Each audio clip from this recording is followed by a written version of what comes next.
ఎన్ని జన్మలెత్తినా ఈ నారాయణరావుపేట రుణం తీర్చుకోలేను. కేసీఆర్ గారికి నారాయణరావుపేట గ్రామం అన్నా, నారాయణరావుపేట మండలం అన్నా ఆయనకు మీ మీద ఎంతో ప్రేమ.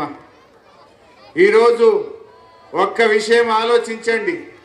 ఈ ఎంపీ ఎన్నికల్లో మన బీఆర్ఎస్ పార్టీ అభ్యర్థి వెంకట్రామరెడ్డి ఎందుకు గెలవాలో ఆలోచించి ఓటేయాలి.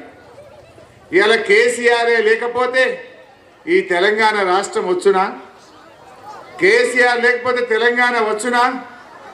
కేసీఆర్ కొట్లాడిండు, చావు నోట్లో తలబెట్టిండు, 14 ఏళ్ళు దండాడిండు, రానే రాదన్న తెలంగాణ తెచ్చి మన చేతిలో పెట్టిండు. గా తెలంగాణ రాకపోతే ఈ సిద్దిపేట జిల్లా అవుతుండేనా? తెలంగాణ రాకపోతే సిద్దిపేట జిల్లా అవుతుండేనా? తెలంగాణ తెచ్చిండు, సిద్దిపేట జిల్లా చేసిండు. ఇవాళ ఎవడెవడో వచ్చి మాట్లాడుతుండు. మన కేసీఆర్ను పట్టుకొని ఆ రేవంత్ రెడ్డి ఎట్లా తిడుతున్నాడు చెల్లె? అది మాట్లాడే మాటనా? అసలు కేసీఆర్ లేకపోతే తెలంగాణ వచ్చునా? తెలంగాణ రాకపోతే రేవంత్ రెడ్డి అంటోడు ముఖ్యమంత్రి అవుతుండేనా? ఈ రేవంత్ రెడ్డి గదే చంద్రబాబు నాయుడుకు ఆంధ్రలో మడుగులు ఆ కాళ్ళొత్తుకుంటూ కూర్చుంటుండే. ఈయన అవుతుండేనా? ఈయన జీవితానికి సావు నోట్లో పెట్టి తెలంగాణ తెచ్చిండు కేసీఆర్. బీడీలు చేసే అక్క చెల్లెలకు కాంగ్రెస్ వాడేమో పుర్ర గుర్తు పెట్టిండు, బీజేపీ వాడేమో 28% GST పెట్టిండు. ఇద్దరు పుణ్యమాని 25 రోజులు ఆకుపోయి 10 రోజులకు వచ్చింది.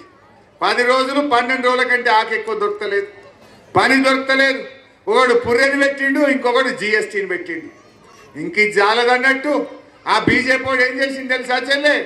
ఇంకా PF పెన్షన్ అని 500 1000 వస్తుంది కొంతమందికి. ఇప్పుడు అది కూడా ఎగబెట్టే కథ పెట్టిండు బీజేపీ వాడు. ఏందట? 3600 రోజులు పనిచేస్తే అంటే 30 ఏళ్ళు బీడీలు చుట్టే PF పెన్షన్ వస్తుందట. నడిమిట్ల రాజీనామా పెట్టినా 30 ఏళ్ళు చేయకపోయినా బీడీలు చేసే వాళ్ళకు PF పెన్షన్ ఇయ్య అని ఎగబెట్టిండు బీజేపీ వాడు.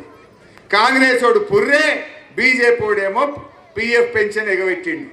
మన కేసీఆర్ దేశంలో ఎక్కడ లేని విధంగా బీడీలు చేసే అక్క చెల్లెళ్లకు 2000 రూపాయలు ఇచ్చి కడుపులో పెట్టుకొని కాపాడుకున్నాడా లేదా? ఇవాళ కేసీఆర్ వచ్చినాక ఎంతో కొంత వెలుతురు వచ్చింది ఊర్లల్లో. మన జీవితాల్లో బుక్కడ అన్నం తింటున్నాం. గతంలో బొంబాయి, దుబాయి, బొగ్గుబాయి బతుకులుండే.